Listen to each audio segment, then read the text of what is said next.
ಎಲ್ಲರಿಗೂ ಸ್ವಾಗತ. ಇಂದಿನ ಮೊದಲ article, centre rules out on increase in MSP for cotton but farmers seek more ಅನ್ನುವಂಥದ್ದು. ಸಾಮಾನ್ಯಾಧ್ಯಯನ ಪತ್ರಿಕೆ 3ರ ಅಡಿಯಲ್ಲಿ MSPಗೆ ಸಂಬಂಧಿಸಿದಂಥ ಇಶ್ಯೂಸ್ಗಳು ಅನ್ನುವಂಥ ಪಠ್ಯಕ್ರಮದ ಅಡಿಯಲ್ಲಿ ಇದನ್ನು ನಾವು ಓದ್ಕೊಳ್ಬೋದಾಗುತ್ತೆ. ಈ ಆರ್ಟಿಕಲ್ ಅನ್ನುವಂಥದ್ದು ಮಿನಿಮಮ್ ಸಪೋರ್ಟ್ ಪ್ರೈಸ್ ಅಥವಾ ಕನಿಷ್ಠ ಬೆಂಬಲ ಬೆಲೆಯ ಅರ್ಥ ಏನು, ಅದರ ಉದ್ದೇಶಗಳೇನು ಮತ್ತು ಅದರಲ್ಲಿರ್ತಕ್ಕಂಥ ಸಮಸ್ಯೆಗಳೇನು ಅನ್ನೋದ್ರ ಬಗ್ಗೆ ಚರ್ಚೆ ಮಾಡ್ತಾ ಹೋಗುತ್ತೆ. ಕಾಟನ್ ಫಾರ್ಮರ್ಸ್ಗಳು ಸಾಕಷ್ಟು ರಾಜ್ಯಗಳಲ್ಲಿ MSPಯನ್ನು ಅಥವಾ ಕನಿಷ್ಠ ಬೆಂಬಲ ಬೆಲೆಯನ್ನು ಹೆಚ್ಚುಗೊಳಿಸಲಿಕ್ಕೆ ಅಂತ ಹೇಳಿ ಕೇಳ್ತಾ ಇವೆ.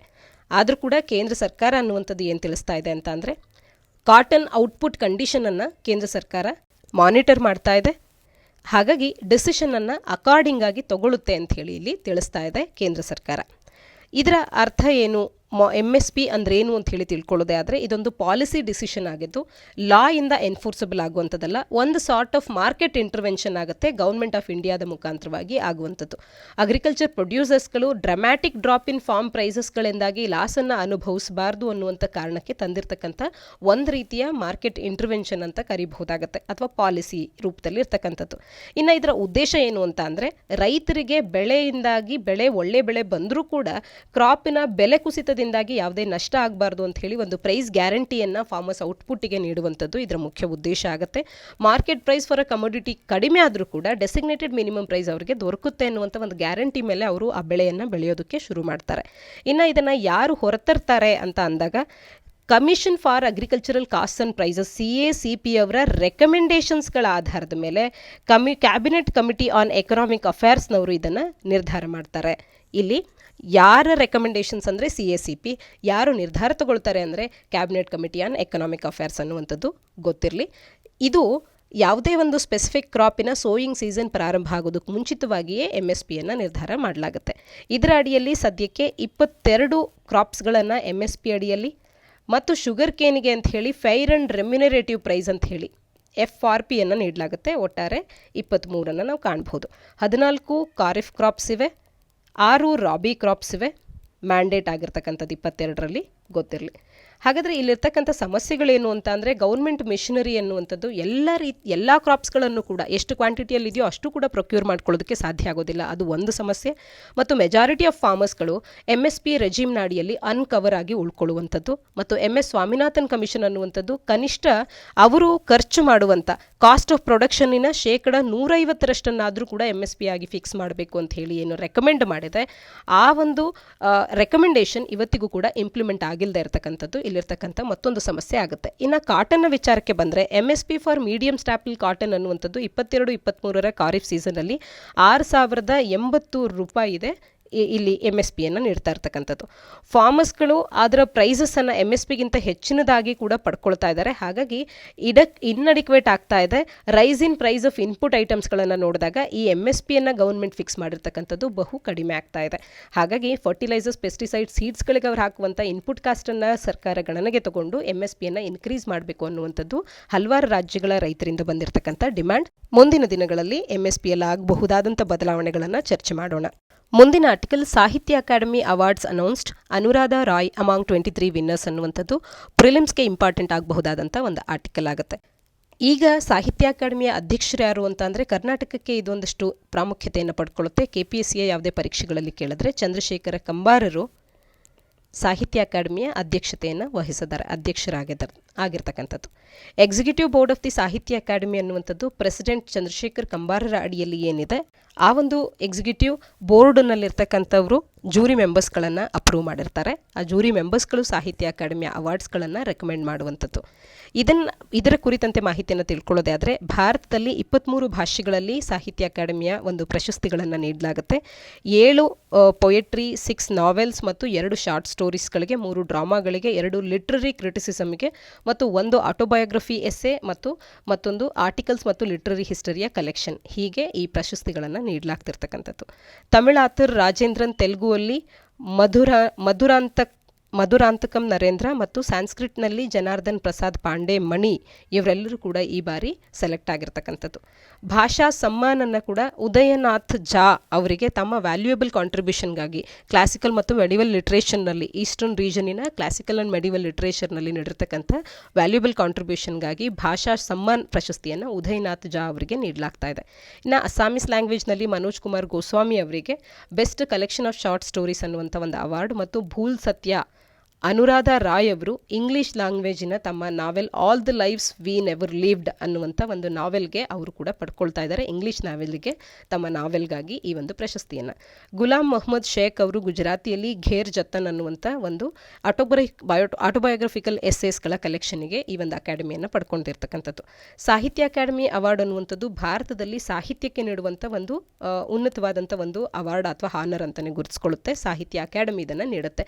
ಇಂಡಿಯಾದ ನ್ಯಾಷನಲ್ ಅಕಾಡೆಮಿ ಆಫ್ ಲೆಟರ್ಸ್ ಅನ್ನುವಂಥದ್ದು ಆ್ಯನಿಯಲಿ ಇದನ್ನು ಕನ್ಫರ್ ಮಾಡುತ್ತೆ on writers of the most outstanding books of literary merit ಏನಿರ್ತಾರೆ ಅಂಥವರಿಗೆ 22 ಭಾಷೆಗಳಲ್ಲಿ 8th ಶೆಡ್ಯೂಲ್ನ ಅಡಿಯಲ್ಲಿ ಏನಿರ್ತವೆ ಈ 22 ಭಾಷೆಗಳಿಗೆ ಅಲಾಂಗ್ ವಿತ್ ದ್ಯಾಟ್ ಇಂಗ್ಲಿಷ್ ಮತ್ತು ರಾಜಸ್ಥಾನಿ ಭಾಷೆಗೂ ಕೂಡ ಇದನ್ನು ನೀಡಲಾಗುತ್ತೆ. ಮುಂದಿನ ಆರ್ಟಿಕಲ್ ದಿ ಅನ್ಕಂಟ್ರೋಲ್ಡ್ ರೀ ಎಂಟ್ರೀಸ್ ಆಫ್ ಸ್ಯಾಟಲೈಟ್ಸ್ ಅಂತ ಹೇಳಿ ಸಾಮಾನ್ಯ ಅಧ್ಯಯನ ಪತ್ರಿಕೆ 3ರ ಅಡಿಯಲ್ಲಿ ಸೈನ್ಸ್ ಆ್ಯಂಡ್ ಟೆಕ್ನಾಲಜಿ ಅಡಿಯಲ್ಲಿ ಇಂಪಾರ್ಟೆಂಟ್ ಆಗಬಹುದಾದಂಥ ಒಂದಿಷ್ಟು ಮಾಹಿತಿಯನ್ನು ತಿಳ್ಕೊಳ್ಳೋಣ. ಎಕ್ಸ್ಪರ್ಟ್ಸ್ ಮತ್ತು ಡಿಗ್ನಿಟರೀಸ್ಗಳು ಒಂದು ಓಪನ್ ಲೆಟರನ್ನು ಸಹಿ ಹಾಕಿದ್ದಾರೆ. ಇದು ಔಟರ್ ಸ್ಪೇಸ್ ಇನ್ಸ್ಟಿಟ್ಯೂಟ್ನಿಂದ ಪಬ್ಲಿಷ್ ಕೂಡ ಆಗ್ತಾ ಇದೆ. ಇದರ ಅಡಿಯಲ್ಲಿ ಅನ್ಕಂಟ್ರೋಲ್ಡ್ ಆಗಿರ್ತಕ್ಕಂಥ ಸ್ಯಾಟಲೈಟ್ ರೀ ಎಂಟ್ರೀಸ್ಗಳನ್ನು ರಿಸ್ಟ್ರಿಕ್ಟ್ ಮಾಡೋದಕ್ಕೆ ಎಫರ್ಟ್ಸ್ಗಳನ್ನು ಹಾಕಿ ಅಂತ ಹೇಳಿದು ಕಾಲ್ ಮಾಡ್ತಾ ಇದೆ ಈ ಒಂದು ಪೇಪರ್ ಅನ್ನುವಂಥದ್ದು. ಅನ್ಕಂಟ್ರೋಲ್ಡ್ ರೀ ಎಂಟ್ರಿ ಅಂದ್ರೇನು, ಸ್ಯಾಟಲೈಟ್ ರೀ ಎಂಟ್ರಿ ಅಂದ್ರೇನು ಅಂತಂದರೆ ಇದೊಂದು ಫೆನಾಮಿನನ್ ಆಗಿದ್ದು ರಾಕೆಟ್ಸ್ಗಳ ಭಾಗಗಳು, ಬಿಡಿ ಭಾಗಗಳು ವಾಪಸ್ ಅರ್ತಿಗೆ ಫಾಲ್ ಆಗುವಂಥದ್ದು. ಅನ್ಗೈಡೆಡ್ ಫ್ಯಾಷನ್ನಲ್ಲಿ ಇದು ಅರ್ಥನ್ನು ರೀಚ್ ಆಗೋದ್ರಿಂದಾಗಿ ಅವರ ಮಿಷನ್ಸ್ಗಳು ಕಂಪ್ಲೀಟ್ ಆದ ನಂತರದಲ್ಲಿ ಈ ಸ್ಯಾಟಲೈಟ್ಸ್ಗಳು ಈ ರೀತಿ ಅರ್ತಿಗೆ ರೀಚ್ ಆಗುವಂಥ ಒಂದು unguided fashion of re entry of these rocket parts ಏನಿದೆ ಇವುಗಳನ್ನು ಈ ಒಂದು ಫೆನಾಮಿನನ್ನು ಅನ್ಕಂಟ್ರೋಲ್ಡ್ ಸ್ಯಾಟಲೈಟ್ ರೀ ಎಂಟ್ರಿ ಅಂತ ಹೇಳಿ ಕರೀತಾರೆ. ಇದೊಂದು ಪಾತ್ ಡೌನ್ ಆಗಿದ್ದು ಇದನ್ನು shape, angles of descent, air ಕರೆಂಟ್ಸ್ಗಳ ಮುಖಾಂತರವಾಗಿ ಡಿಟರ್ಮೈನ್ ಮಾಡಬಹುದಾಗಿರುತ್ತೆ. ಪೊಟೆನ್ಷಿಯಲ್ ರೇಡಿಯಸ್ ಆಫ್ ಇಂಪ್ಯಾಕ್ಟ್ ಅನ್ನುವಂಥದ್ದು ಆನ್ ಗ್ರೌಂಡ್ನಲ್ಲಿ ಇದು ಇನ್ಕ್ರೀಸ್ ಆಗ್ತಾ ಹೋಗುತ್ತೆ. ಇಂಪ್ಯಾಕ್ಟ್ ಆನ್ ಏರ್ಲೈನರ್ ಅನ್ನುವಂಥದ್ದು ಫ್ಯಾಟಲ್ ಆಗಿ ಕೂಡ ಇದು ಇಂಪ್ಯಾಕ್ಟ್ ಅನ್ನುವಂಥದ್ದಾಗುತ್ತೆ. ಇದರಿಂದಾಗಿ 300 ಗ್ರಾಮ್ಸ್ಗಳಿಗಿಂತ ಹೆಚ್ಚಿನ ಡೆಬ್ರಿಸ್ ಏನಾದರೂ ಒಂದು ವೇಳೆ ಫಾಲ್ ಆಯಿತು ಅಂತ ಅಂದರೆ ಇದರಿಂದಾಗಿ ಎಲ್ಲ ಪ್ಯಾಸೆಂಜರ್ಸ್ಗಳು ಕೂಡ ಸಾವಿಗೀಡಾಗಬಹುದಾದಂಥ ಕಂಡೀಷನ್ಸ್ಗಳು ಇರುತ್ತೆ.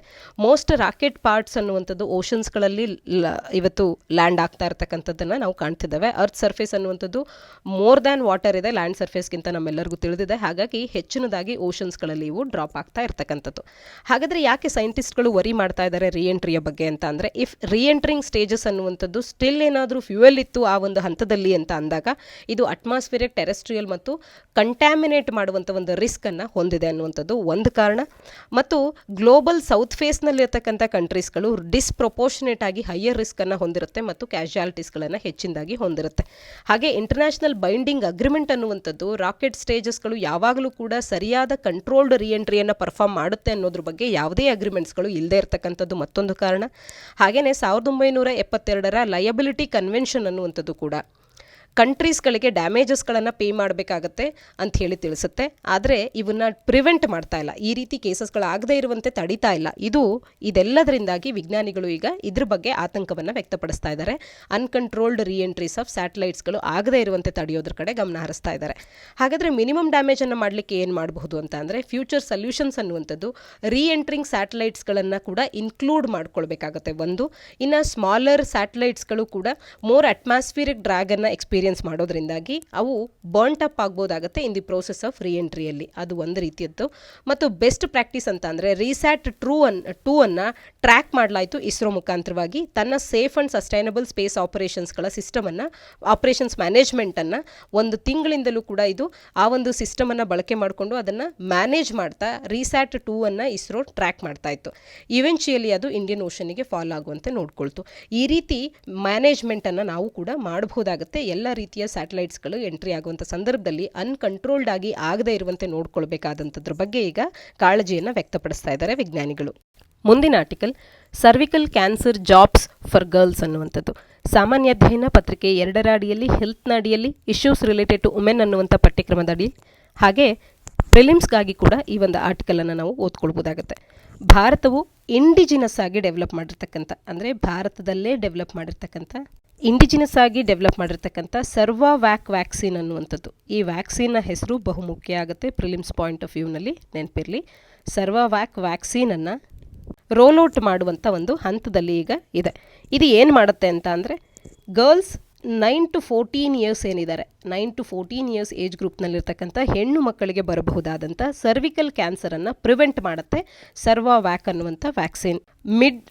ಅವ್ರಿಗೆ ಸ್ಕೂಲ್ಸ್ಗಳಲ್ಲಿ ಮಿಡ್ 2023ಯಲ್ಲಿ ಸ್ಕೂಲ್ಸ್ಗಳಲ್ಲೇ ಮಕ್ಕಳಿಗೆ ಈ ಒಂದು ವ್ಯಾಕ್ಸಿನನ್ನು ನೀಡೋ ಮುಖಾಂತರವಾಗಿ ಇಂಡಿಜಿನಸ್ ಆಗಿ ಡೆವಲಪ್ ಮಾಡಿರ್ತಕ್ಕಂಥ ಈ ವ್ಯಾಕ್ಸಿನ್ನಿಂದ ಈ ಸರ್ವಿಕಲ್ ಕ್ಯಾನ್ಸರ್ ಆಫ್ ದಿ ಗರ್ಲ್ಸನ್ನು ಇಲ್ಲಿ ತಡೆಯುವಂಥದ್ದು ಇದರ ಮುಖ್ಯ ಉದ್ದೇಶ ಆಗಿದೆ.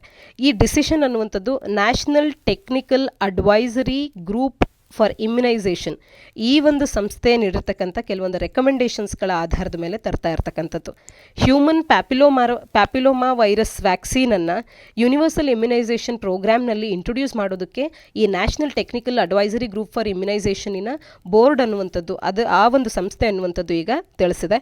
ಇದರ ಆಧಾರದ ಮೇಲೆ ಈಗ ಈ ಒಂದು ಸರ್ವಿಕಲ್ ಕ್ಯಾನ್ಸರ್ ಜಾಬ್ಸ್ಗಳನ್ನು ಸರ್ವಾವ್ಯಾಕನ್ನು 9 ರಿಂದ 14 ವರ್ಷದ ವಯಸ್ಸಿನಲ್ಲಿರ್ತಕ್ಕಂಥ ಹೆಣ್ಣು ಮಕ್ಕಳಿಗೆ ಶಾಲೆಯಲ್ಲಿ ನೀಡೋದ್ರ ಬಗ್ಗೆ ಈಗ ತೀರ್ಮಾನಗಳನ್ನು ತಗೊಳ್ತಾ ಇರ್ತಕ್ಕಂಥದ್ದು. ಹಾಗಾದರೆ ಆರ್ಟಿಕಲ್ನ ಹಿನ್ನೆಲೆಯಲ್ಲಿ ಈ ಒಂದು ವ್ಯಾಕ್ಸಿನ್ ಬಗ್ಗೆ ಮಾಹಿತಿಯನ್ನು ತಿಳ್ಕೊಳ್ತಾ ಹೋಗೋಣ. ಸರ್ವಾವ್ಯಾಕ್ನ ಬಗ್ಗೆ, ಇದು ಭಾರತದ ಮೊದಲ ಇಂಡಿಜಿನಸ್ ಆಗಿ ಡೆವಲಪ್ ಆಗಿರ್ತಕ್ಕಂಥ ಕ್ವಾಡ್ರಿವ್ಯಾಲೆಂಟ್ ಹ್ಯೂಮನ್ ಪ್ಯಾಪಿಲೋಮಾ ವೈರಸ್ ವ್ಯಾಕ್ಸಿನ್ ಆಗಿರ್ತಕ್ಕಂಥದ್ದು. ಇದನ್ನು ಎಫೆಕ್ಟಿವ್ ಅಂತ ಹೇಳಿ ಗುರುತಿಸಲಾಗ್ತಾ ಇದೆ ಈ ಒಂದು ವೈರಸ್ಸಿನ 4 ಸ್ಟ್ರೈನ್ಸ್ಗಳ ವಿರುದ್ಧವಾಗಿ. ಹಾಗಾಗಿಯೇ ಕ್ವಾಡ್ರಿವ್ಯಾಲೆಂಟ್ ಅಂತ ಹೇಳಿ ಕರಿತಾ ಇರ್ತಕ್ಕಂಥದ್ದು. ಒಂದು ಟೈಪ್ 6, ಟೈಪ್ 11, ಟೈಪ್ 16 ಮತ್ತು ಟೈಪ್ 18.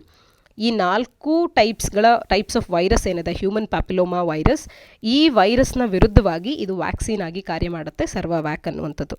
ಕ್ವಾಡ್ರಿವ್ಯಾಲೆಂಟ್ ವ್ಯಾಕ್ಸಿನ್ ಅಂತ ಅಂದರೆ 4 ಡಿಫ್ರೆಂಟ್ ಆ್ಯಂಟಿಜೆನ್ಸ್ಗಳ ವಿರುದ್ಧವಾಗಿ ಇಮ್ಯೂನ್ ರೆಸ್ಪಾನ್ಸನ್ನು ಸ್ಟಿಮ್ಯುಲೇಟ್ ಮಾಡುವಂಥ ಒಂದು ವ್ಯಾಕ್ಸಿನನ್ನು ಕ್ವಾಡ್ರಿವ್ಯಾಲೆಂಟ್ ವ್ಯಾಕ್ಸಿನ್ ಅಂತ ಹೇಳಿ ಕರಿತೇವೆ. ಸಚ್ ಆಸ್ 4 ಡಿಫ್ರೆಂಟ್ ವೈರಸಸ್ ಅಥವಾ ಅದರ್ ಆರ್ಗ್ಯಾನಿಸಮ್ಸ್ನ ಮೇಲೂ ಕೂಡ, ಅಥವಾ ಮೈಕ್ರೋ ಆರ್ಗ್ಯಾನಿಸಮ್ಸ್ನ ಮೇಲೂ ಕೂಡ ಇದು 4 ಆ್ಯಂಟಿಜೆನ್ಸ್ಗಳ ವಿರುದ್ಧವಾಗಿ ವ್ಯಾಕ್ಸಿನ ರೂಪದಲ್ಲಿ ಕಾರ್ಯ ಮಾಡೋದನ್ನು ಕ್ವಾಡ್ರಿವ್ಯಾಲೆಂಟ್ ವ್ಯಾಕ್ಸಿನ್ ಅಂತ ಹೇಳಿ ಕರಿತೇವೆ. ಸರ್ವಾವ್ಯಾಕ್ ಅನ್ನುವಂಥದ್ದು ವೈರಸ್ ಲೈಕ್ ಪಾರ್ಟಿಕಲ್ಸ್ನ ಆಧಾರದ ಮೇಲೆ ಬೇಸ್ ಆಗಿರ್ತಕ್ಕಂಥದ್ದು. ಹೆಪಟೈಟಿಸ್ ಬಿ ವ್ಯಾಕ್ಸಿನೇಷನ್ ಯಾವ ರೀತಿ ಇದೆಯೋ ಅದೇ ರೀತಿ ಸಿಮಿಲರ್ ಆಗಿ ಇದು ಕೂಡ ಇರುವಂಥದ್ದು.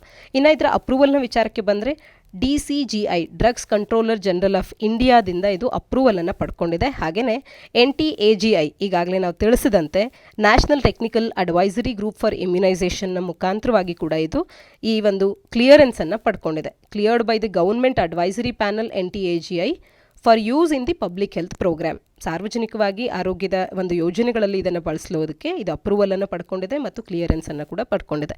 ಇದರ ಒಂದು ಮಹತ್ವ ಏನು ಅಂತ ಅಂದರೆ, ಈ ಒಂದು ಕಾರ್ಯದಿಂದಾಗಿ ಸರ್ವಿಕಲ್ ಕ್ಯಾನ್ಸರನ್ನು ಎಲಿಮಿನೇಟ್ ಮಾಡೋದಕ್ಕೆ ಇದು ಸಾಕಷ್ಟು ಒಂದು ಪೊಟೆನ್ಷಿಯಲನ್ನು ಹೊಂದಿದೆ. ಇದು ಸಾಕಷ್ಟು ಹೆಲ್ಪ್ಫುಲ್ ಕೂಡ ಆಗುತ್ತೆ. ನ್ಯಾಷನಲ್ HPV ವ್ಯಾಕ್ಸಿನೇಷನ್ ಎಫರ್ಟ್ಸ್ಗಳಲ್ಲಿ ಇದು ಕೂಡ ಭಾಗಿಯಾಗುತ್ತೆ. ಹಾಗೆಯೇ ಲೋಯರ್ ಕಾಸ್ಟನ್ನು ಎಕ್ಸಿಸ್ಟಿಂಗ್ ವ್ಯಾಕ್ಸಿನೇಷನ್ಸ್ಗಳಿಗಿಂತಲೂ ಕೂಡ ಲೋಯರ್ ಕಾಸ್ಟನ್ನು ಇದು ಆಫರ್ ಮಾಡ್ತಾ ಇದೆ. ಈ ವ್ಯಾಕ್ಸಿನ್ ಅನ್ನುವಂಥದ್ದು ಇದು ಎಕ್ಸ್ಟ್ರೀಮ್ಲಿ ಎಫೆಕ್ಟಿವ್ ಆಗುತ್ತೆ. ಯಾವಾಗ ಅಂತ ಅಂದರೆ ಫಸ್ಟ್ ಸೆಕ್ಷುಯಲ್ ಇಂಟರ್ಕೋರ್ಸ್ಗೆ ಮುಂಚಿತವಾಗಿಯೇ ಇದನ್ನು ಅಡ್ಮಿನಿಸ್ಟರ್ ಮಾಡಿದಾಗ ಮಾತ್ರ ಇದು ಹೆಚ್ಚಿನದಾಗಿ ಎಫೆಕ್ಟಿವ್ ಆಗಿ ಇರುತ್ತೆ ಅಂತ ಹೇಳಿ. ಇನ್ನು ಸರ್ವಿಕಲ್ ಕ್ಯಾನ್ಸರ್ನ ಬಗ್ಗೆ ತಿಳ್ಕೊಳ್ಳೋದೇ ಆದರೆ, ಇದು ವುಮೆನ್ಸ್ನ ಸರ್ವಿಕ್ಸ್ನಲ್ಲಿ ಡೆವಲಪ್ ಆಗುವಂಥ ಒಂದು ರೀತಿಯ ಕ್ಯಾನ್ಸರ್ ಆಗುತ್ತೆ. 4th most common type of cancer among women ಅಂದರೆ ಈ ಸರ್ವಿಕಲ್ ಕ್ಯಾನ್ಸರ್ ಅನ್ನುವಂಥದ್ದು ಜಗತ್ತಿನಾದ್ಯಂತ. ಇನ್ನು ಭಾರತದಲ್ಲಿರ್ತಕ್ಕಂಥ ಮಹಿಳೆಯರ ವಿಚಾರಕ್ಕೆ ಬಂದರೆ 2nd most common type of cancer among women ಆಗಿರುತ್ತೆ ಭಾರತದಲ್ಲಿ. ಇನ್ನು ಜಗತ್ತಿನಾದ್ಯಂತ ಇರ್ತಕ್ಕಂಥ ಸರ್ವಿಕಲ್ ಕ್ಯಾನ್ಸರ್ ಕೇಸಸ್ಗಳನ್ನು ನೋಡಿದಾಗ ಭಾರತದ ಲಾರ್ಜೆಸ್ಟ್ ಶೇರನ್ನು ಕಾಣಬಹುದು. ನಿಯರ್ಲಿ 1 in every 4 ಡೆತ್ಸ್ ಏನು ಗ್ಲೋಬಲಿ ಸರ್ವಿಕಲ್ ಕ್ಯಾನ್ಸರಿಂದ ಆಗುತ್ತೆ, ಅದರಲ್ಲಿ ಒಂದು ಭಾರತದಿಂದಲೇ ಆಗುತ್ತೆ ಅನ್ನುವಂಥದ್ದು ಲ್ಯಾನ್ಸೆಟ್ನ ಅಧ್ಯಯನದಿಂದ ತಿಳಿದು ಬಂದಿರತಕ್ಕಂಥದ್ದು. Almost all cervical cancer cases 99% ಅವು ಹೈ ರಿಸ್ಕ್ HPVಗೆ ಲಿಂಕ್ ಆಗಿರುತ್ತೆ.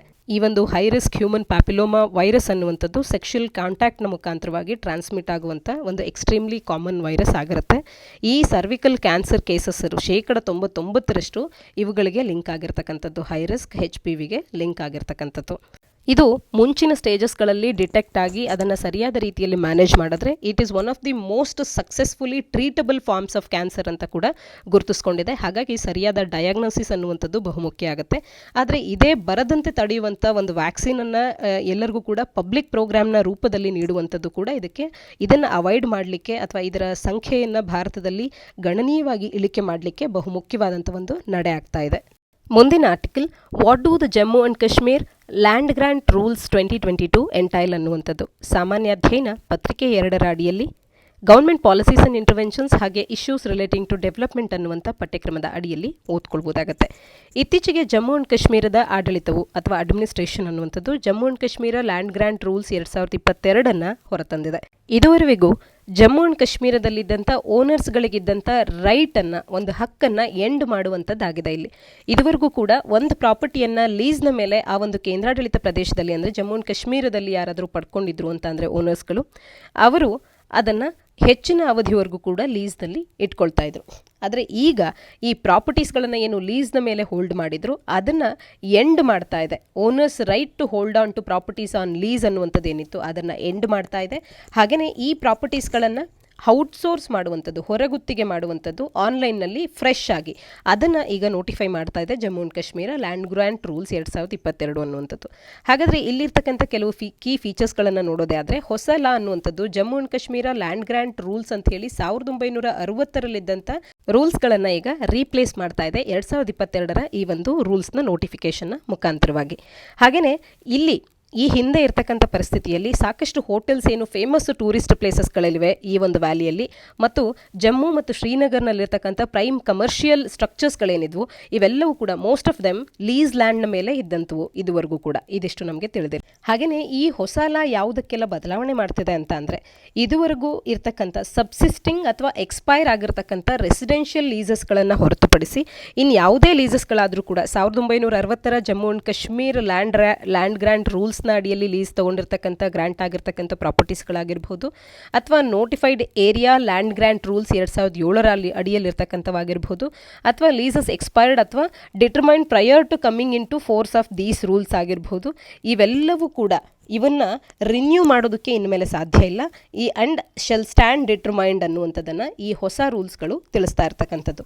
ಲೆಫ್ಟಿನೆಂಟ್ ಗವರ್ನರ್ ಅಡ್ಮಿನಿಸ್ಟ್ರೇಷನ್ ಅನ್ನುವಂಥದ್ದು ಫ್ರೆಶ್ ಆನ್ಲೈನ್ ಆ್ಯಕ್ಷನ್ಸ್ಗಳನ್ನು, ಈ ಒಂದು ಪ್ರಾಪರ್ಟೀಸ್ಗಳನ್ನು ಹೊರಗುತ್ತಿಗೆ ಮೇಲೆ ಲೀಸ್ಗೆ ಈ ಪ್ರಾಪರ್ಟೀಸ್ಗಳನ್ನು ನೀಡೋದಕ್ಕೆ ಅಂತ ಹೇಳಿ ಫ್ರೆಶ್ ಆನ್ಲೈನ್ ಆಕ್ಷನನ್ನು ಮಾಡೋದಕ್ಕೆ ಹೊರಟಿದೆ ಈ ಲೆಫ್ಟಿನೆಂಟ್ ಗವರ್ಮೆಂಟ್ ಅವರ ಆಡಳಿತ ಅನ್ನುವಂಥದ್ದು. ಮತ್ತು ಸದ್ಯಕ್ಕೆ ಲೀಸಲ್ಲಿರ್ತಕ್ಕಂಥ ಲೆಸ್ಸಿಗಳೇನಿರ್ತಾರೆ ಇವರು ಇಮಿಡಿಯೇಟ್ ಆಗಿ ಈ ಒಂದು ಲ್ಯಾಂಡಿನ ಪೊಸೆಷನನ್ನು ಏನವ್ರು ಹೊಂದಿದ್ದಾರೆ ಅದನ್ನು ಗೌರ್ಮೆಂಟಿಗೆ ಬಿಟ್ಕೊಡ್ಬೇಕಾಗತ್ತೆ. ಒಂದು ವೇಳೆ ಅವರಾಗವರೇ ಖುದ್ದು ಬಿಟ್ಕೊಡ್ಲಿಲ್ಲ ಅಂತಂದರೆ ಅವರನ್ನು ಎವಿಕ್ಟ್ ಮಾಡಲಾಗುತ್ತೆ ಅಂತ ಹೇಳಿ ಈ ಲಾನ ಅಡಿಯಲ್ಲಿ ಪ್ರಾವಿಷನ್ಸ್ಗಳನ್ನು ಕಾಣ್ಬೋದು. ಇನ್ನು Jammu and Kashmir land loss ಅನ್ನುವಂಥದ್ದು ರಿಗ್ರೆಸಿವ್ ಆಗಿದೆ ಅನ್ನುವಂಥದ್ದು ಗೊತ್ತಿರಲಿ.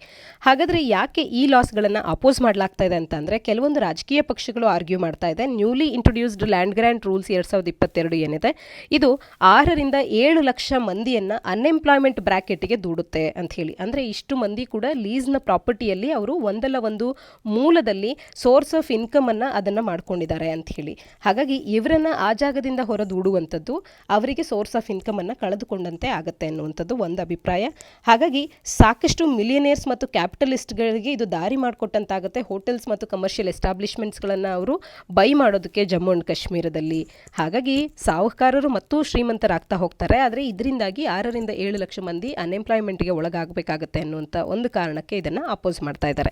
ಇನ್ನು ಫ್ರೆಶ್ ಲ್ಯಾಂಡ್ ಗ್ರಾಂಟ್ ರೂಲ್ಸ್ 2022 ಅನ್ನುವಂಥದ್ದು ರೈಟ್ಸ್ ಆಫ್ ಪ್ರೆಸೆಂಟ್ ಓನರ್ಸ್ ಏನಿದ್ದಾರೆ ಅದನ್ನು ಎಂಡ್ ಮಾಡುತ್ತೆ ಮತ್ತು ಅದನ್ನು ಮಾರ್ಕೆಟ್ ಪ್ರೈಸ್ನಲ್ಲಿ ಸೆಲ್ ಮಾಡೋದಕ್ಕೆ ಕೂಡ ಅವಕಾಶವನ್ನು ಮಾಡಿಕೊಡುತ್ತೆ. ಯಾವುದೇ ಲೋಕಲ್ ಬಿಸ್ನೆಸ್ ಮೆನ್ ಅನ್ನೋರಿಗೆ ಪರ್ಚೇಸಿಂಗ್ ಪವರ್ ಅನ್ನುವಂಥದ್ದು ಕಂಪೇರ್ಡ್ ಟು ಮಿಲಿಯನೇರ್ಸ್ ಇದು ಇರೋದಿಲ್ಲ. ಮಿಲಿಯನೇರ್ಸ್ಗಳಿರುವಂಥ ಪರ್ಚೇಸಿಂಗ್ ಪವರ್ ಇವ್ರಿಗೆ ಇರದೇ ಇರೋದ್ರಿಂದಾಗಿ ಅವರು ಅದನ್ನು ಕಳ್ಕೊಳ್ಬೇಕಾಗಿ ಬರುತ್ತೆ ಅನ್ನುವಂಥದ್ದು ಒಂದು ಕಾರಣ ಆಗ್ತಾ ಇದೆ. ಇನ್ನು present owners with bank loans ಏನಿದ್ದಾರೆ ಇವರು ಕೂಡ ಫೋರ್ಸಿಬ್ಲಿ ಆದರೂ ಕೂಡ ಅವರ ಮನೆಗಳನ್ನು ಕೂಡ ಅವರು ಬಿಟ್ಕೊಡ್ಬೇಕಾಗತ್ತೆ ಅಥವಾ ಸೆಲ್ ಮಾಡಬೇಕಾಗತ್ತೆ ಅವರ ಲೋನ್ಸ್ಗಳನ್ನು ತೀರಿಸೋದಕ್ಕೆ. Current bank borrowing from the Jammu and Kashmir ಬ್ಯಾಂಕನ್ನು ನಾವು ನೋಡೋದೇ ಆದರೆ 60,000 ಕೋಟಿ ಇರ್ತಕ್ಕಂಥದ್ದು. ಇದೇನು ತೋರಿಸುತ್ತೆ ಅಂತ ಅಂದರೆ ಲೋಕಲ್ಸ್ಗಳಿಂದ ಲೋನ್ಸ್ಗಳು ಹೆಚ್ಚಿನದಾಗಿ ರೈಸ್ ಆಗಿದೆ, ಅವರ ಸರ್ವೈವಲ್ಗೆ ಅಂತ ಕೂಡ ಅವರು ರೈಸ್ ಮಾಡಿದ್ದಾರೆ ಅನ್ನುವಂಥದ್ದಕ್ಕೆ ಒಂದು ಇಂಡಿಕೇಟರ್ ಆಗಿರುತ್ತೆ. 1990ರಿಂದ ಈಚೆಗೆ ಟರ್ಬುಲೆಂಟಾಗಿ ಈ ಒಂದು ಬಂದಿರತಕ್ಕಂಥ ಸಿಚುಯೇಷನ್ಸ್ಗಳನ್ನು ಸರ್ವೈವ್ ಮಾಡಲಿಕ್ಕಾಗಿ ಲೋನ್ಸನ್ನು ತೊಗೊಂಡಿದ್ದಾರೆ. ಇವತ್ತು ಈ ರೀತಿಯ ಲಾಸ್ಗಳನ್ನು ತರೋದ್ರಿಂದಾಗಿ ಅವರು ತಮ್ಮ ಮನೆಗಳನ್ನು ಸೆಲ್ ಮಾಡಿಕೊಂಡು ಲೋನನ್ನು ರೀಪೇ ಮಾಡಬೇಕಾದಂಥ ಪರಿಸ್ಥಿತಿ ಬರುತ್ತೆ ಅನ್ನುವಂಥ ಈ ಎಲ್ಲ ಕಾರಣಗಳಿಗೆ ಹೊಸದಾಗಿ ನೋಟಿಫೈ ಆಗಿರ್ತಕ್ಕಂಥ ರೂಲ್ಸ್ಗಳನ್ನು ಅಪೋಸ್ ಮಾಡ್ತಾ ಇವೆ ಕೆಲವು ರಾಜಕೀಯ ಪಕ್ಷಗಳು. ಆದರೆ ಒಟ್ಟಾರೆ ಜಮ್ಮು ಅಂಡ್ ಕಾಶ್ಮೀರದ ಆಡಳಿತ ಅನ್ನುವಂಥದ್ದು ಇದರಿಂದಾಗಿ ಯಾವುದೇ ಬಡವರಿಗೆ ತೊಂದರೆ ಆಗೋದಿಲ್ಲ ಅಂತ ಹೇಳಿ ಕ್ಲೈಮ್ ಮಾಡ್ತಾ ಇದೆ. ಪ್ರಾಪರ್ಟೀಸ್ ವರ್ತ್ 100 crore ಏನಿದ್ವೋ ಅವನ್ನ ಕೇವಲ ₹5 ಪೇಮೆಂಟ್ನಲ್ಲೆಲ್ಲ ಕೂಡ ಲೀಸ್ನಲ್ಲಿ ನೀಡಲಾಗಿದೆ. ಹಾಗಾಗಿ ಈ ರೀತಿಯ ತಿದ್ದುಪಡಿಗಳ ಅವಶ್ಯಕತೆ ಇತ್ತು, ಅದನ್ನೇ ನಾವೀಗ ತರ್ತಾ ಇರುವಂಥದ್ದು ಅಂತ ಹೇಳಿ ಗವರ್ಮೆಂಟ್ ಇಲ್ಲಿ ಕ್ಲೈಮ್ ಮಾಡ್ತಾ ಇರ್ತಕ್ಕಂಥದ್ದು. ಹೊಸದಾಗಿ ಬಂದಿರತಕ್ಕಂಥ ಜಮ್ಮು ಅಂಡ್ ಕಾಶ್ಮೀರದ ಲ್ಯಾಂಡ್ ಗ್ರ್ಯಾಂಟ್ ರೂಲ್ಸ್ ಏನಿದೆ ಅನ್ನುವಂಥದ್ದನ್ನು ತಿಳ್ಕೊಂಡಿರಬೇಕು. ಪ್ರಿಲಿಮ್ಸ್ ಪಾಯಿಂಟ್ ಆಫ್ ವ್ಯೂನಲ್ಲಿ ಹೆಲ್ಪ್ಫುಲ್ ಆಗ್ಬೋದು, ಅಥವಾ ಮೈನ್ಸ್ ಪಾಯಿಂಟ್ ಆಫ್ ವ್ಯೂನಲ್ಲೂ ಕೂಡ ಕೆಲವೊಮ್ಮೆ ಮೈನ್ಸ್ ಉತ್ತರಗಳನ್ನು ಬರೆಯುವಾಗ ಇದರಲ್ಲಿ ಇರ್ತಕ್ಕಂಥ ಕೆಲವೊಂದು ಅಂಶಗಳನ್ನು ನಾವು ಬಳಸ್ಕೊಳ್ಬೋದಾಗುತ್ತೆ. ಇಂದಿನ ಒಂದು ಎಡಿಟೋರಿಯಲನ್ನು ಚರ್ಚೆ ಮಾಡೋಣ. ಇಲ್ಲಿ reshaping the world's responses to terror matrix ಅನ್ನುವಂಥದ್ದು, ಇದು ಟೆರರಿಸಮ್, FATF, UNSCR ರೆಸಲ್ಯೂಷನ್ 1267 ಏನಿದೆ ಇವೆಲ್ಲದರ ಕುರಿತಂತೆ ಚರ್ಚೆ ಮಾಡುವಂಥ ಒಂದು ಆರ್ಟಿಕಲ್ ಆಗಿದೆ. ಪ್ರಿಲಿಮ್ಸ್ಗೆ ಬಹುಮುಖ್ಯ ಆಗುತ್ತೆ. ಹಾಗೆ ಸಾಮಾನ್ಯ ಅಧ್ಯಯನ ಪತ್ರಿಕೆ 2ರ ಅಡಿಯಲ್ಲಿ important international institutions, agencies and fora their structure mandate ಅನ್ನುವಂಥ ಪಠ್ಯಕ್ರಮದ ಅಡಿಯಲ್ಲಿ, ಚಾಲೆಂಜಸ್ ಟು ಇಂಟರ್ನಲ್ ಸೆಕ್ಯೂರಿಟಿ ಅನ್ನುವಂಥ ಪಠ್ಯಕ್ರಮದ ಅಡಿಯಲ್ಲಿ ಓದ್ಕೊಳ್ಬಹುದು. ಸಾಕಷ್ಟು ಮೀಟಿಂಗ್ಸ್ ಮತ್ತು ಕಾನ್ಫರೆನ್ಸಸ್ಗಳು ಕೌಂಟರ್ ಟೆರರಿಸಮ್ನ ಮೇಲೆ ವರ್ಲ್ಡ್ ವೈಡ್ನಲ್ಲಿ ಆಗಿದೆ. ಉದಾಹರಣೆಗೆ United Nations Security Council counter terrorism committee ಕೂಡ, ಮತ್ತು no money for terror conference ಅನ್ನುವಂಥದ್ದು, ಇಂಟರ್ಪೋಲ್ ಕಾನ್ಫರೆನ್ಸ್, ಹೀಗೆ ಹಲವಾರು ಕಾನ್ಫರೆನ್ಸಸ್ಗಳು ಜರುಗಿವೆ ಈ ಒಂದು ವಿಚಾರದ ಮೇಲೆ. ಟೆರರಿಸಮ್ ಅಂತಂದ್ರೆ ಏನು ಅಂತ ಅಂದರೆ ಇದು ಅನ್ಲಾಫುಲ್ ಯೂಸ್ ಆಫ್ ಫೋರ್ಸ್ ಅಥವಾ ವೈಲೆನ್ಸ್ ಎಗೇನ್ಸ್ಟ್ ಪರ್ಸನ್ಸ್ ಅಥವಾ ಯಾವುದೇ ಒಂದು ಪ್ರಾಪರ್ಟಿ, ಸೊ ದಟ್ ಗವರ್ಮೆಂಟ್ನ ಮೇಲೆ, ಸಿವಿಲಿಯನ್ ಪಾಪ್ಯುಲೇಷನ್ನ ಮೇಲೆ ಇಂಟಿಮಿಡೇಟ್ ಮಾಡುವಂಥ ಒಂದು ಉದ್ದೇಶ ಇರುತ್ತೆ. ಮತ್ತು ಫರ್ದರ್ ಇದು ಸಾಮಾಜಿಕ ಮತ್ತು ರಾಜಕೀಯವಾದಂಥ ಒಂದಷ್ಟು ಗುರಿಗಳನ್ನು ಕೂಡ ಹೊಂದಿರುತ್ತೆ. ಈ ರೀತಿಯ ಒಂದು ಕೃತ್ಯಕ್ಕೆ ಭಯೋತ್ಪಾದನೆ ಅಥವಾ ಟೆರರಿಸಮ್ ಅಂತ ಹೇಳಿ ಕರಿತೇವೆ. ಪಾಸ್ಟ್ ಟೆರರ್ ಅಟ್ಯಾಕ್ಸ್ಗಳನ್ನು ನೋಡೋದಾದರೆ 2001ರ ಸೆಪ್ಟೆಂಬರ್ 11ರಂದು ನ್ಯೂಯಾರ್ಕ್ನಲ್ಲಾದಂಥ ಅಟ್ಯಾಕ್ ಆಗಿರ್ಬೋದು, 2008ರ ನವೆಂಬರ್ 26ರಂದು ಮುಂಬೈನಲ್ಲಿ ಆದಂಥ ಮಲ್ಟಿಪಲ್ ಟಾರ್ಗೆಟ್ಸ್ ಆಗಿರ್ಬೋದು, ಅಥವಾ ಚಾರ್ಲಿ ಹೆಬ್ಡೋ ಆಫೀಸಸ್ ಪ್ಯಾರಿಸ್ನಲ್ಲಿ 2015ರಲ್ಲಾದಂಥದ್ದು, ಬಾರ್ಡೋ ಮ್ಯೂಸಿಯಂ ಟ್ಯೂನಿಸ್ನಲ್ಲಿ ಮಾರ್ಚ್ 2015ರಲ್ಲಿ, ಇಸ್ತಾನ್ಬುಲ್ ಅಟ್ಯಾಕ್ 2016ರಲ್ಲಾಗಿರ್ಬೋದು. ಈ ರೀತಿ ಹಲವಾರು ಅಟ್ಯಾಕ್ಸ್ಗಳನ್ನು ಕಂಡಿದ್ದೇವೆ. 9/11 ಅಟ್ಯಾಕ್ ಅನ್ನುವಂಥದ್ದನ್ನು, ನ್ಯೂ ಏಜ್ ಟೆರರಿಸಮ್ ಅನ್ನುವಂಥದ್ದನ್ನು ಬರೋದಕ್ಕೆ ಈ 9/11 ಅಟ್ಯಾಕ್ ಅನ್ನುವಂಥದ್ದು ಒಂದು ರೀತಿ ನ್ಯೂ ಏಜ್ ಟೆರರಿಸಮ್ ಅಂತ ಹೇಳಿ ರಿಗಾರ್ಡ್ ಆಗ್ತಾ ಇದೆ. ಇನ್ನು ಸ್ಟೇಟ್ ಸ್ಪಾನ್ಸರ್ಡ್ ಟೆರರಿಸಮನ್ನು ಕೂಡ ನಾವು ಕಂಡ್ವಿ. ಸ್ಟೇಟ್ ಸ್ಪಾನ್ಸರ್ಡ್ ಟೆರರಿಸಮ್ನ ಡೇಂಜರ್ಸ್ಗಳನ್ನು ಮುಂಬೈ ಕೂಡ ಅಂಡರ್ಸ್ಕೋರ್ ಮಾಡಿದೆ. The cognitive map of terrorism ಅನ್ನುವಂಥದ್ದು ಇವತ್ತು ಚೇಂಜ್ ಆಗಿದೆ. Rise of new terrorist entities ಆದಂಥ IS ಆಗಿರ್ಬೋದು, ಅಲ್ಕೈದಾ ಆಗಿರ್ಬೋದು, ಅವು ತನ್ನದೇ ಆದಂಥ ಕಲಿಫ್ಸ್ಗಳನ್ನು ಕೂಡ ಹೊಂದಿರತಕ್ಕಂಥದ್ದು. ಹಾಗೆ ನ್ಯೂ ಕಾಂಪ್ಲಿಕೇಟೆಡ್ ಪ್ಯಾಟರ್ನ್ಸ್ ಆಫ್ ರಿಲೇಷನ್ಶಿಪ್ಸ್ಗಳನ್ನು ವೇರಿಯಸ್ ಟೆರರಿಸ್ಟ್ ಕಾಂಗ್ಲೋಮರೇಟ್ಸ್ ಕೂಡ ತೋರಿಸ್ತಾ ಇರ್ತಕ್ಕಂಥ ಒಂದಷ್ಟು ನಾವು ಇಂಡಿಕೇಶನ್ಸ್ಗಳನ್ನು ಕಾಣ್ಬೋದು. ಹಾಗೆಯೇ ಮೆನಿ ಫ್ರಿಂಜ್ ಎಕ್ಸ್ಟ್ರೀಮಿಸ್ಟ್ ಆರ್ಗನೈಸೇಷನ್ಸ್ಗಳಿಗೆ, ಟೆರರ್ ಮೈಂಡ್ಸೆಟ್ಟನ್ನು ಹೊಂದಿರುವಂಥವ್ರಿಗೆ ಇವು ನರ್ಸ್ ಮಾಡುವಂತೆ ಕೂಡ ಒಂದು ಫಿಲಿಪನ್ನು ಪ್ರೊವೈಡ್ ಮಾಡ್ತಾ ಇದೆ. ಅಲ್ಕೈದಾ ಯಾಕೆ ಮೋರ್ ಗ್ರೌಂಡನ್ನು ಪಡ್ಕೊಳ್ತಿದೆ ಅಂತ ಅಂದರೆ ಬೋತ್ ಅಡ್ವೊಕೆಸಿ ಮತ್ತು ಅಡ್ವೈಸರಿ ರೋಲನ್ನು ವಿಸ್ ತಾಲಿಬಾನ್ನ ಮುಖಾಂತರವಾಗಿ ಇದು ಪಡ್ಕೊಳ್ತಾ ಇದೆ ಅಫ್ಘಾನಿಸ್ತಾನದಲ್ಲಿ. ಅಲ್ಕೈದಾ ಆಕ್ಟಿವಿಟೀಸ್ಗಳು ಕೂಡ ಮೋರ್ ಡಿಸೆಂಟ್ರಲೈಸ್ ಆಗ್ತಾ ಇರ್ತಕ್ಕಂಥದ್ದು. ಹಾಗೆಯೇ ಫರ್ಟೈಲ್ ಗ್ರೌಂಡ್ಸ್ಗಳನ್ನು ಸಾಹಿಲ್ ರೀಜನ್ ಆಫ್ ಆಫ್ರಿಕಾದಲ್ಲಿ, ಈಸ್ಟರ್ನ್ ಆಫ್ರಿಕಾ ಪಾರ್ಟ್ಸ್ಗಳಲ್ಲಿ, ಅಪಾರ್ಟ್ ಫ್ರಮ್ ಅಫ್ಘಾನಿಸ್ತಾನ್ ಇದು ಪಡ್ಕೊಳ್ತಾ ಇರ್ತಕ್ಕಂಥದ್ದು. Haqqani network within new Taliban government ಕೂಡ ಒಂದು ಆಪರ್ಚುನಿಟಿಯನ್ನು ಅಲ್ಕೈದಾಗೆ ಕೊಡ್ತಾ ಇದೆ. ಗ್ರೇಟರ್ ಟ್ರ್ಯಾಕ್ಷನನ್ನು ಈ ರೀಜನಲ್ಲಿ ಪಡ್ಕೊಳ್ಳೋದಕ್ಕೆ ಅಲ್ಕೈದಾಕ್ಕೆ ಇದರಿಂದ ಹೆಚ್ಚಿನ ಸಾಧ್ಯತೆಗಳಾಗ್ತಾ ಇದೆ. ಕರೆಂಟ್ ಇಶ್ಯೂಸ್ ಏನು ಅಂತ ಅಂದರೆ ಈ ಕೆಲವೊಂದು ಮೀಟಿಂಗ್ಸ್ಗಳು ಜರುಗಿದ್ದು ಕೂಡ ಕರೆಂಟ್ ಇಶ್ಯೂಸ್ಗಳು ಏನೆಲ್ಲವನ್ನು ಅಡ್ರೆಸ್ ಮಾಡಿಲ್ಲ ಈ ಮೀಟಿಂಗ್ಸ್ ಅಂತ ಅಂದರೆ ಸಾಕಷ್ಟು ವೆರಿ ಲಿಟಲ್ ಡಿಸ್ಕಷನ್ ಅನ್ನುವಂಥದ್ದು ನ್ಯೂಯರ್ ಟೆರರ್ ಗ್ರೂಪ್ಸ್ಗಳ ವಿಚಾರದಲ್ಲಿ ಆಗಿರ್ತಕ್ಕಂಥದ್ದು. ಇನ್ನು ಆಂಬಿಟ್ ಆಫ್ ಆಕ್ಟಿವಿಟೀಸ್ ಆಫ್ ಅಲ್ಕೈದಾ ಮತ್ತು IS ಅನ್ನುವಂಥದ್ದು ವೈಡನ್ ಆಗಿದೆ, ಮೋರ್ ವೈಡ್ ಸ್ಪ್ರೆಡ್ ಆಗಿದೆ. ಅದ್ರ ಬಗ್ಗೆ ಸರಿಯಾದ ಚರ್ಚೆಗಳಾಗಿಲ್ಲ. ಇನ್ನು ರಿಲಿಜಿಯಸ್ ಎಕ್ಸ್ಟ್ರೀಮಿಸಮ್ನ ಬಗ್ಗೆ ಇಲ್ಲಿ ಆ ಒಂದು ಐಡಿಯಾಲಜೀಸ್ನ ವಿಚಾರದಲ್ಲಿ ಡಿಸ್ಕಷನ್ಸ್ ಆಗಿಲ್ಲದೆ ಇರ್ತಕ್ಕಂಥದ್ದು. ಇನ್ನು ಟೆರರಿಸ್ಟ್ ಹ್ಯಾಂಡಲ್ ಅನ್ನುವಂಥದ್ದು ಇವತ್ತು ಒಂದು ರೀತಿಯ ಯೂಸ್ಫುಲ್ ಪ್ಲಾಯ್ ಆಗಿದೆ ಸಾಕಷ್ಟು ಗವರ್ಮೆಂಟ್ಸ್ಗಳಿಗೆ. ಹಾಗಾಗಿ ಒಂದು ರೀತಿ ಸಪೋರ್ಟನ್ನು ಕೂಡ ವೇರಿಯಸ್ ಇನಿಷಿಯೇಟಿವ್ಸ್ಗಳ ಮುಖಾಂತರವಾಗಿ ಡ್ರಮ್ ಅಪ್ ಮಾಡ್ತಾ ಇದ್ದಾವೆ ಗವರ್ಮೆಂಟ್ಸ್ಗಳು. ಈ ಇಶ್ಯೂಸ್ಗಳನ್ನು ಅಡ್ರೆಸ್ ಮಾಡಬೇಕಾಗಿತ್ತು, ಆದರೆ ಅದು ಆಗ್ತಾ ಇಲ್ಲ. ಇನ್ನು ಮುಂದಿನ ಜನರೇಷನ್ಗಾದರೂ ಕೂಡ ಈ ಥ್ರೆಟ್ ಇಲ್ಲದೆ ಇರುವಂತೆ ನೋಡ್ಕೊಳ್ಬೇಕಾದಂಥದ್ದು. ಭಯೋತ್ಪಾದನೆಯನ್ನು ಮುಂದಿನ ಜನರೇಷನ್ಸ್ಗಳಿಗಾದರೂ ಕೂಡ ಆ ಭಯದಿಂದ ಹೊರಬರುವಂತೆ ನಾವು ಮುಂದೆ ಆದರೂ ಕೂಡ ಮಾಡಬೇಕು ಅನ್ನುವಂಥದ್ದು ಮುಖ್ಯವಾದಂಥ ಒಂದು ಕರ್ತವ್ಯ ಆಗುತ್ತೆ. ರ್ಯಾಡಿಕಲೈಸೇಷನ್ ಗ್ರೋ ಆಗ್ತಿರುವಂಥ ಸಿಂಪ್ಟಮ್ಸ್ಗಳು ನಮ್ಮಲ್ಲಿ ಕಾಣಿಸ್ತಾ ಇದೆ. ಇವೆಲ್ಲವನ್ನು ನಾವು ಅಡ್ರೆಸ್ ಮಾಡಬೇಕಾಗುತ್ತೆ. ಕಾನ್ಸ್ಟೆಂಟ್ ಮತ್ತು ಕೇರ್ಫುಲ್ ವಿಷನನ್ನು ಕೌಂಟರ್ ಟೆರರಿಸಮ್ ಎಕ್ಸ್ಪರ್ಟ್ಸ್ಗಳು ಮಾಡಬೇಕಾಗುತ್ತೆ. ಹಾಗೆಯೇ most needed step from world leaders ಅಂತ ಅಂದರೆ ಈ ಸಂದರ್ಭದಲ್ಲಿ ಎಲ್ಲರೂ ಕೈ ಜೋಡಿಸಿ ಈ ಒಂದು ಕೌಂಟರ್ ಟೆರರಿಸಮ್ಗಾಗಿ ಆ್ಯಕ್ಟ್ ಮಾಡಬೇಕಾಗಿರ್ತಕ್ಕಂಥದ್ದು. ಇದಿಷ್ಟು ಇಂದಿನ ಸುದ್ದಿ ವಿಶ್ಲೇಷಣೆಯಾಗಿದೆ. ನಾಳಿನ ಸುದ್ದಿ ವಿಶ್ಲೇಷಣೆಯೊಂದಿಗೆ ಮತ್ತೆ ಸಿಗೋಣ. ಧನ್ಯವಾದ.